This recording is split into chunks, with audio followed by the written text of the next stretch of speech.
Bonjour et bienvenue sur France 24 et sur Radio France Internationale. Nous sommes à Dakar, à l'Assemblée nationale, et notre invité pour une interview exclusive est le président de l'Assemblée nationale, Ousmane Sonko. Bonjour monsieur. Bonjour monsieur. Avec moi pour cette interview, Léa Lisa Vesterhoff de RFI. Ousmane Sonko, bonjour. Bonjour madame Vesterhoff.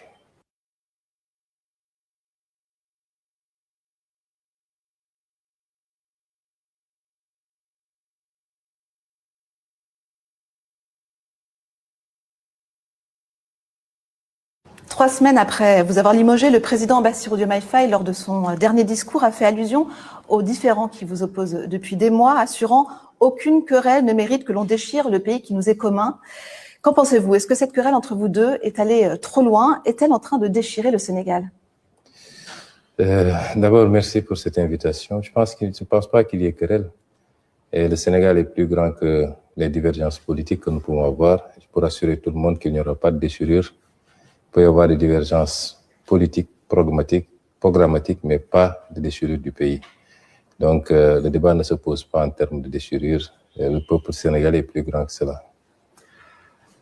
Est-ce que pour vous, finalement, le fait d'avoir été limogé, alors vous avez dit que c'était aussi à votre demande, est-ce que ce n'est pas une bonne chose étant donné les difficultés que traverse le Sénégal en vue de votre ambition, l'élection présidentielle de 2029? Non, je ne l'apprécierai pas sous cet angle. Je pense que, d'abord, cette affaire appartient désormais à l'histoire politique du Sénégal. Un homme politique, c'est une trajectoire, et cette séparation sur le plan institutionnel n'est pas l'aspect le plus marquant de ma carrière politique en réalité. Et je pense qu'aujourd'hui, je dois remercier d'abord le peuple sénégalais d'avoir porté la confiance sur un candidat que moi-même j'ai désigné, et ensuite d'avoir renouvelé cette confiance en nous donnant cette majorité écrasante à l'Assemblée nationale, et par anticipation, en me désignant à la tête de cette prestigieuse institution. Désormais, mes énergies vont être concentrées à donner à cette institution-là le rôle et la place qui est la sienne. Après, je pense que l'exécutif fera ce qu'il doit faire en vertu de ses pouvoirs constitutionnels. Le législatif le fera de manière complémentaire, parce que nous avons tous cette obligation de travailler à la réussite de ce mandat, qui est notre mandat en réalité. Donc je ne vais pas m'en dédouaner. J'ai été Premier ministre pendant 2 ans. Mon bilan parle pour moi-même, et je souhaite pour le reste de ce mandat qu'il y ait tout le succès pour le bonheur du peuple sénégalais. Vous avez dit à plusieurs reprises que Bassirou Diomaye Faye avait trahi le projet du PASTEF. Pour le moment, vous ne l'avez pas exclu. Est-ce que ça pourrait être le cas? Vous savez, les notions de trahison relèvent beaucoup plus de la morale et de l'affectif. Je préfère être sur un terrain beaucoup plus lié une notion beaucoup plus politique. C'est des engagements qui ont été pris vis-à-vis du peuple sénégalais sur 10 ans d'opposition, et dont beaucoup ont été complètement dévoyés dans la trajectoire qui a été choisie. Je préfère mettre le curseur à ce niveau-là. Je considère aujourd'hui que les engagements que nous avons pris vis-à-vis du peuple sénégalais, pour la plupart, en tout cas certains de ces engagements, ne sont pas respectés. Il n'y a pas de volonté de les respecter. Après, je ne suis pas sur le terrain de l'émotion, la trahison, je laisse ça à la morale. Mais au-delà de l'émotion, est-ce qu'une exclusion du parti PASTEF de Bassirou Diomaye Faye est à l'ordre du jour? Ça s'appréciera le moment venu. Je pense que le parti PASTEF est très structuré, très organisé. Il a des textes. Et ces textes sont très, très clairs sur les procédures à suivre, sur les griefs à mettre sur la table pour pouvoir parler de l'exclusion ou pas de quelqu'un. Donc, nous n'en sommes pas encore là. Le parti appréciera. Le parti, ce n'est pas Ousmane Sonko. Et c'est les instances qui apprécieront le moment venu. Alors, vous dites vouloir vous placer sur le plan des institutions. Alors, le 2 juin, vous avez affirmé, si le PASTEF veut, le gouvernement peut être censuré, mais nous ne censurerons pas.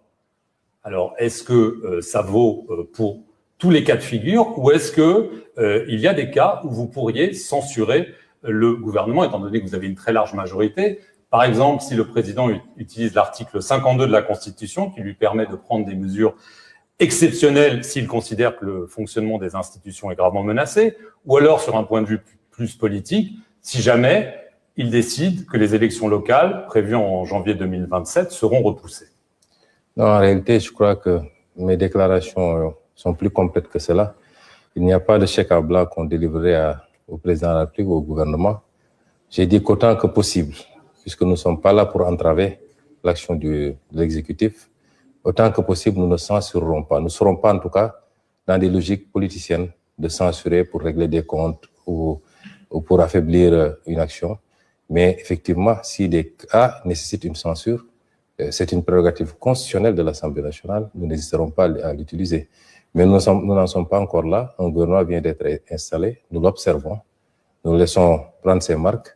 La situation du pays exige de chacun d'entre nous beaucoup de retenue, beaucoup de sagesse pour mettre en avant exclusivement les intérêts du pays. Après, nous sommes dans une démocratie. La Constitution a donné des pouvoirs à chacune des institutions. Le gouvernement, de par la Constitution, l'exécutif, de par la Constitution, définit la politique de la nation et l'exécute par son gouvernement. L'Assemblée nationale vote seule la loi, elle contrôle l'action du gouvernement et elle s'assure de la bonne exécution des politiques publiques. C'est des attributions qui sont très claires. Chacun peut dérouler sa part. Nous n'avons pas forcément besoin d'ailleurs d'être de grands amis pour que ça marche. Il faut que chacun respecte les règles et le reste, ça ira. Gouverner par ordonnance, article 52, est une prérogative du président de la République qui est très bien encadrée. Donc, ça ne pose pas de problème fondamentalement. Et le report des élections? Nous n'en sommes pas encore là. Les élections ne peuvent pas être reportées. Il n'y a aucune raison valable pour qu'elles soient reportées. Elles se tiendront à date, je l'espère. Quelles que soient les manœuvres qui seront entreprises, les élections devront se tenir à date. C'est la loi qui encadre l'organisation des élections, qui impose au président de la République de prendre les actes qu'il faut. Je pense que nous avons jusqu'à mi-juillet comme dernier délai pour qu'il prenne le décret pour fixer la date des élections et plus tard convoquer le corps électoral. Nous pensons qu'il respectera ses responsabilités légales. Parmi les priorités du nouveau gouvernement, la gestion de cette dette colossale héritée de l'administration précédente, avec un risque majeur de défaut de paiement. Vous vous êtes toujours opposé à la restructuration de cette dette. Une équipe du FMI est attendue à Dakar cette semaine. Si l'exécutif décide de restructurer la dette, que ferez-vous? Vous savez, nous ne sommes pas dans des positions dans l'absolu figé. Nous examinons avec lucidité la situation. Le plus important, c'est que ce qui sera mis sur la table corresponde aux exigences du moment.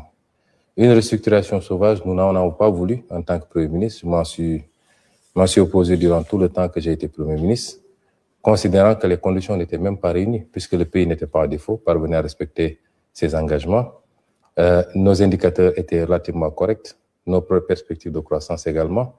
C'est là où on a besoin de FMI. Le FMI, on en a besoin quand on est dans ces situations-là. Et nous pensions qu'il y avait possibilité d'avoir un accord en ce moment avec le FMI qui semble apparemment à d'autres préoccupations que celle d'encadrer et d'aider un pays qui est dans cette situation dont nous ne sommes pas responsables, nous. Nous acceptons maintenant que l'État, c'est la continuité. Partant, je considère aujourd'hui que nous pouvons apprécier au fur et à mesure les développements. Entre-temps, il y a eu la crise dans le Golfe qui est venue s'ajouter à la crise de la dette que nous connaissions déjà. En tant que